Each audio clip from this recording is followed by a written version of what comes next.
खुशामदीद मिरान। खुशामदीद मेरे शेर। खुशामदीद मिरान भाई। शुक्रिया।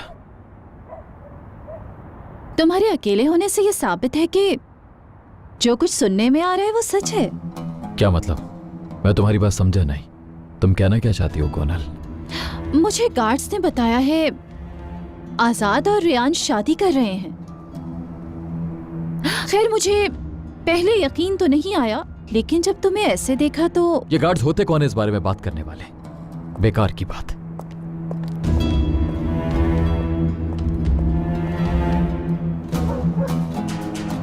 तुमने कहा उसे घर लाने को ले आई,